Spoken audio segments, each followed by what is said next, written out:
पैसा नहीं है देने के लिए। अगर होता तो दिल्ली में महिलाओं के खाते में पैसे डाल देते, 10 साल में पुजारियों के खाते में पैसे डाल देते। राजेश गुप्ता जी जवाब दीजिए। 100 करोड़ इन्होंने सिर्फ वक्फ को दिया है, अभी तक इमामों तक को सैलरी नहीं दी है। 6,500 करोड़ के घाटे का बजट है, रिवाइज बजट अभी आपने पेश किया। 6,500 करोड़ के घाटे का बजट, कैसे देंगे पुजारियों को पैसा? और ये स्कीम क्या है, मुझे वो भी समझना है। कितने पुजारी है दिल्ली में, कितने पुजारी आपने ढूंढे हुए हैं? आपको तो पता ही है कि आजकल कहीं खोद दो वहां से भी मंदिर निकल के आता है, वहां भी कई पुजारी निकल के आ जाएंगे। कितने पुजारियों को पैसे देंगे आप गुप्ता जी?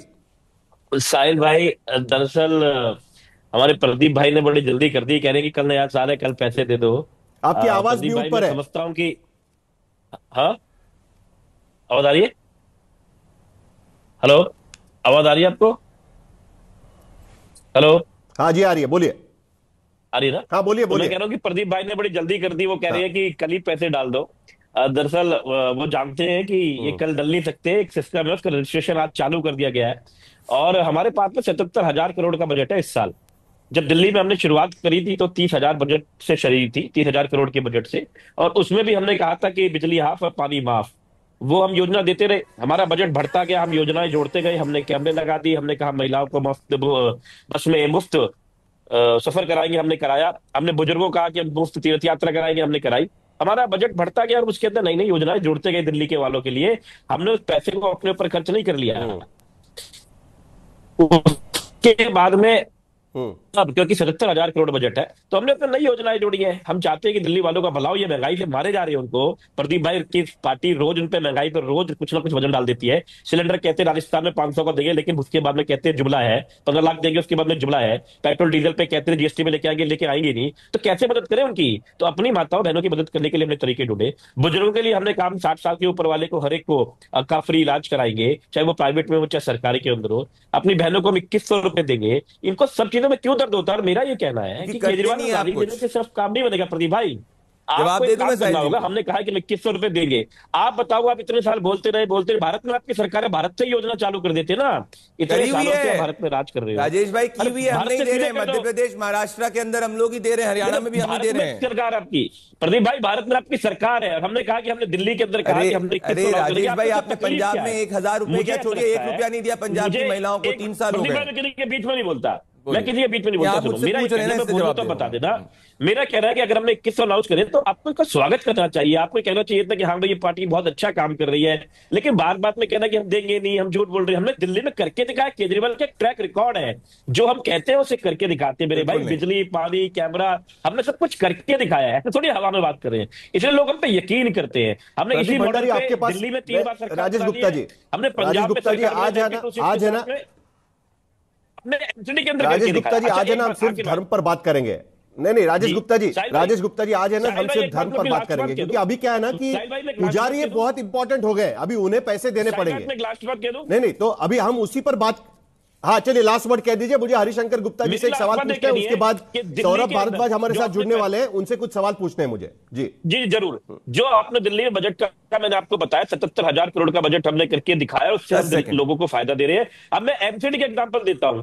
प्रदीप भाई की पार्टी ने 15 साल एमसीडी में राज करा, सत्यानाश कर दिया, कोई तनख्वाह नहीं देते अरे थे, राजेश रोज भाई, अब हड़ताल पे एमसीडी बैठते के थे अंदर सफाई आप हैं, कर्मचारी। अभी भी कचरे के ढेर हैं। अगर क्या आपकी हालात है? नीयत साफ आज होती ये तो हालात 10 है साल कि में आप बोनस पुजारियों को मिलता दे है देते। दिवाली आपने पे। 50 अब करोड़ तो का प्रदीप शीश भाई महल बीच तो बीच में बना बोलने दिया। लगते हैं। नहीं नहीं प्रदीप नहीं, आप भाई, ऐसे नहीं कह आप सकते। एंकर रह चुके हो। नहीं, कुछ तो एमसीडी शान में अब के आपकी रखो, आप सरकार है, एंकर रह एमसीडी में चुके अभी हो। भी कूड़े के घेर है। मैं आपने बीच 10 नहीं साल में बोलता। पुजारियों को क्यों दिया? एक बात सुनो, चुनाव के वक्त क्यों अरे याद बीच आ में रहा है मत बोलो। आपको? चुनाव देखो के ये वक्त 10 घबरा साल में जाते आपने हैं। शीश महल तो बना दिया। घबरा क्यों चुनाव जाते हो के मेरे वक्त क्यों भाई? याद आ रहा है? क्योंकि आप खुद ही नहीं दे सकते। घबरा चलिए क्यों एक जाते मिनट, हो? प्रदीप एक भाई, मिनट, घबरा क्यों एक मिनट, एक घबरा क्यों मिनट रहे हो? भाई, कांग्रेस शांति से सुन रही है, कांग्रेस शांति से सुन रही है। देखिए वो भी एक पोस्टर लेके आए हुए हैं, ये भी एक अच्छा है, सब लोग पोस्टर लेके आते हैं। आशुतोष जी, दिल्ली का चुनाव बड़ा इंटरेस्टिंग होने वाला है, आपके पास आना है मुझे, लेकिन सबसे पहले हरिशंकर गुप्ता जी के पास। हरिशंकर गुप्ता जी, अब मध्य प्रदेश मानो ना एक तरीके से स्कीम का ब्लूप्रिंट बन गया है कि वहां पर स्कीम बनाओ, बाकी राज्यों में लागू करो और चुनाव जीत जाओ। देखिए महाराष्ट्र में कैसे लाडली बहना की स्कीम लेके आए, अब ये पुजारियों की स्कीम भी 2022 में शिवराज सिंह चौहान ने वहां पर डिक्लेयर की थी, 5,000 रुपए वाली। आम आदमी पार्टी ने अभी डिक्लेयर किया है। आपकी पार्टी भी कोई स्कीम डिक्लेयर करना चाहती है, या आपको भी, आप भी चाहते हैं कि पुजारियों को पैसे मिलने चाहिए? साहिल भाई देखिए, मैं राजेश जी को सुन रहा था अभी, बार बार वो इस बात का जिक्र कर रहे हैं। 3 बार उन्होंने इस बात का जिक्र किया कि 77,000 करोड़ रुपए का बजट है जब वो सरकार में आए थे, जब 30,000 करोड़ रुपए का बजट था। 77,000 करोड़ रुपए में से दिल्ली के ऊपर अगर 5 रुपए भी आप खर्च नहीं करोगे तो ये बजट तो वैसे का वैसे रह जाएगा। आपने बजट बढ़ा लिया, खर्चा नहीं किया, दिल्ली वालों को क्या फायदा हुआ? आज दिल्ली के अंदर जो हालत हुई हुई है, सड़कें नहीं बनी है दिल्ली के अंदर। और सबसे बड़ी बात ये, मैं अब इनसे पूछता हूं, केजरीवाल ने किन मुद्दों पर माफी मांगी, जरा बता दें मेरे को आप। और क्यों मांगी माफी केजरीवाल जी ने? किन मुद्दों पर माफी मांगी और क्यों मांगी? और 76,000 करोड़ रुपया जल बोर्ड में घाटा है, उसकी जिम्मेदारी किसकी है? जब अकाउंट किया जाएगा, बजट बनाया जाएगा विधानसभा का, तो हर डिपार्टमेंट का नफा और नुकसान को अकाउंट फॉर किया जाता है। उसके बाद पता लगता है कि चलिए एकदम दमदार गुप्ता जी, बजट बना। हमारे साथ सौरभ भारद्वाज जुड़ गए हैं, दिल्ली के स्वास्थ्य मंत्री है। मैं उनसे स्कीम समझना चाहता हूं कि भाई पुजारी कितने उन्होंने गिने, सबसे उनसे हम सीधे बात करेंगे। सौरभ भारद्वाज जी, बहुत बहुत शुक्रिया, एक तो आप हमारे साथ जुड़ रहे हैं। संक्षेप में मेरे 4-5 सवाल है, उसके जवाब दे दीजिएगा। सबसे पहले तो यह स्कीम क्या है और पुजारियों को सरकार पैसे देने वाली है, क्या डिटेल्स है इसके, कितने पैसे दिए जाएंगे, क्या बजट के प्रावधान है इसको लेकर, क्या क्या जानकारी दे सकते हैं आप? देखिए, सारी डिटेल्स तो आपके सामने आएंगी। फिलहाल जो अनाउंसमेंट कल अरविंद केजरीवाल जी ने की है, मैं उनके साथ बैठा हुआ था, इसलिए मुझे वो जानकारी है। जानकारी ये है कि दिल्ली के अंदर जितने भी मंदिरों के अंदर पुजारी हैं और जितने भी हमारे गुरुद्वारे हैं, वहां पे ग्रंथी हैं, इन सब को सरकार की तरफ से हर महीने 18,000 रुपए एक सम्मान राशि के तौर पे दिए जाएंगे।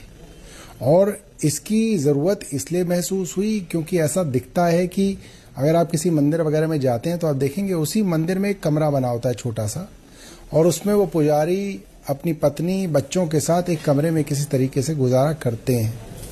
बहुत जगह तो मंदिर से 2-3 हजार रुपए महीने की आमदनी ही हो पाती है। ऐसे में ये वो लोग हैं जो आपकी पूरी की पूरी जो संस्कृति है, आपके रीति रिवाज हैं, आपकी पूरी सभ्यता है, इसको एक पीढ़ी से दूसरी पीढ़ी दे रहे हैं, पहुंचा रहे हैं। और एक तरह से आप ये समझ सकते हैं ये बलिदान भी कर रहे हैं। ये चाहें तो ये भी अपने बच्चे को डॉक्टर बनाएं, इंजीनियर बनाएं, एमबीए कराएं, एक मेटलिस्टिक जिंदगी की तरफ जो है उनको भेजें। लेकिन आप तो मौलाना को पैसे देने वाले थे, वक्फ बोर्ड की वजह से आप पैसे नहीं दे पा रहे हैं, वहां पर अटक गए। क्या क्रिस्ती मिशनरीज को भी पैसे दे दीजिए, पादरियों को, उसके साथ साथ जो बुद्ध मॉन्क है उनको भी आप पैसे दे दीजिएगा, क्या उनको भी पैसे दिए जाएंगे? क्योंकि मौलानाओं के पैसे तो अटक गए, फिलहाल वो प्रदर्शन कर रहे हैं चीफ मिनिस्टर के घर के बाहर। जी, आप देखिए कई जो है बदमाश जो हैं एलिमेंट्स हमारी सरकार के अंदर, ब्यूरोक्रेसी के अंदर हैं, जो इस तरीके की हरकतें करते हैं। जैसे एक बार में बुजुर्गों की पेंशन तक इन्होंने रोक दी थी, और किसी तरीके से बुजुर्गों की पेंशन 6 महीने तक रोकी गई और वो करवाई है। और ये जो इमामों की सैलरी रोकी है वो भी उसी बदमाश टोली ने रोकी है, और वो भी मैं आपको आपके चैनल पे वादा कर रहा हूं सरकार की तरफ से, उसको भी हम दिलवाएंगे। नहीं, लेकिन ये किस तरीके का चुनावी वादा है? बीजेपी कह रही है कि आप तो चुनावी हिंदू हैं, 5 साल पहले आपने पुजारियों को आप दे सकते थे अगर आपको देना था तो, लेकिन अभी आप 5 साल के बाद दे रहे हैं चुनाव के, वो भी दे नहीं रहे, सिर्फ अनाउंस कर रहे हैं। आप देखिए, भारतीय जनता पार्टी कहती है 70 साल से ऊपर वाले का इलाज कराएंगे। मैं पूछूं कि यार 60 साल वाले ने क्या तुम्हारा जो है बिगाड़ा है? 60 साल से ऊपर वाले का क्यों नहीं कराओगे? और 70 साल वाले का अब क्यों कराओगे? 10 साल पहले क्यों नहीं कराया तुमने? तो इस तरीके की जो बहस होती है उसका तो कोई अंत नहीं है। हमारा तो सिर्फ ये है, ठीक है भाई, अरविंद केजरीवाल की बहुत बड़ी गलती हो गई, उन्होंने 10 साल बाद कराया। आप ये गलती मत करो, आप प्रधानमंत्री हैं पूरे देश के, आप पूरे भारत के पुजारियों को दे दो। हम 18,000 दे रहे हैं, आप 25,000 दे दो। आप ये गलती मत करो। आप कह रहे हो ना कि आप राशन दे रहे हो, आप करो। हाँ, नहीं, क्या बताइए? नहीं, लेकिन सवाल यह उठता है कि वहां पर आंगनवाड़ी जो सेविका है उनको पैसे नहीं मिले, आशा वर्कर को पैसे नहीं दिए जा रहे हैं। वो आंदोलन कर रही थी 2024 में लोकसभा चुनाव के वक्त, हमने देखा। लेकिन आप पुजारियों को पैसे देंगे, यानी जो सड़क पर काम कर रही है उन औरतों को पैसे नहीं मिल रहे हैं, लेकिन पुजारियों के लिए आप 18,000 रुपए की स्कीम लेकर आ रहे हैं। उतनी तो सैलरी भी नहीं है आशा वर्कर्स की। मैं आपके चैनल के माध्यम से हमारी आशा वर्कर सभी बहनों को बताना चाहता हूं कि मात्र 1-2 दिन के अंदर उनकी फाइल भी जो है कैबिनेट के अंदर उनका प्रपोजल आ रहा है और उनकी तनख्वाह भी जो है आशा वर्कर्स की हम बढ़ाने जा रहे हैं। मोहल्ला क्लिनिक के अंदर जो हमारा स्टाफ काम करता है, चाहे वो फार्मासिस्ट हों, चाहे वो जो है डॉक्टर्स हों, चाहे वो MTW का स्टाफ हो, मोहल्ला क्लिनिक के स्टाफ की भी तनख्वाह जो है हम बढ़ाने जा रहे हैं। उसके लिए भी प्रपोजल जो है हमारी सरकार की फाइलों के अंदर चल रहा है। DTC बस के अंदर जो कंडक्टर्स हैं उनकी भी नहीं, लेकिन हम बीजेपी से पूछेंगे कि भाई उनके राज्यों में आप बढ़ाएंगे, पुजारियों को पैसे देंगे कि नहीं, लेकिन पंजाब में तो आपकी सरकार है ना, तो वहां पर भी ग्रंथी और पुजारियों को आप पैसे दे देंगे ना अभी, क्योंकि आप दिल्ली में